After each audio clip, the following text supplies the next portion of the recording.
哎呦啊！哎呀妈，这是小鱼。今天把能带的家伙都带来了，没想到这里的水位下降了这么多，看来钓网今天是派不上用场。水是少了，但是鱼看上去可多了不少，这是不是得有成千上万条？多捞点回家兑鱼汤也不错。幸亏带了个玻璃瓶，用来盛小鱼正好，实在做不了鱼汤，养在这里面也挺好。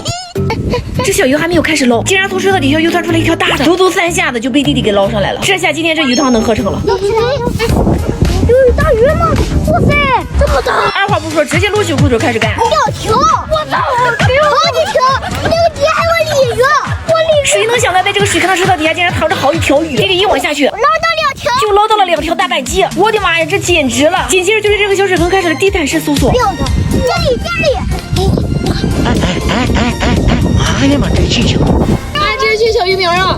什么鱼捞鱼苗？我捞大鱼！鲤鱼！哎，他妈钓球！不是这是什么鱼啊？黑鱼！水太多了，鱼太狡猾，根本抓不住，只能先把这里面水都舀干，看看这里面到底藏匿了多少鱼。哥哥已经罢工，等不及去抓鱼，爸爸接替了舀水的工作。不要鱼，跑这个。他们俩正在商讨如何快速顺利的抓到鱼。随着水位越来越低，鱼已经开始陆续冲上岸了。可是我心跳速度都快赶上火箭发射了。这石头都还不怎么慢。眼瞅着他已经慢慢把鱼给征服了，我的心跳速度也正在慢慢平复。可谁料到他下一秒竟然又放下了。水坑渐渐干涸，鱼已经开始露出水面，一条大鱼已经落网。哇，抓到了一条大鲤鱼！哇，什么？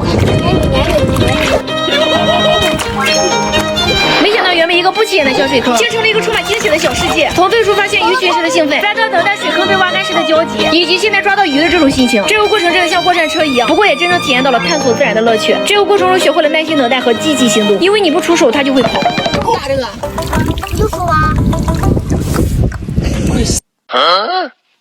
I like to play all day. What do you say? 哇，这是啥？王八，快！用13个小时终于可以收工了。大水！弟弟又瞄准了一个更大的水坑。这个水坑现在不能继续探索，因为现在已经过午，我们还未食，我们要回家先吃饭。这就是我们这次的战利品，那真的是种类颇多。倒入大盆，满意的不仅是收获，更是这段难忘抓鱼时刻的生动延续。Nice。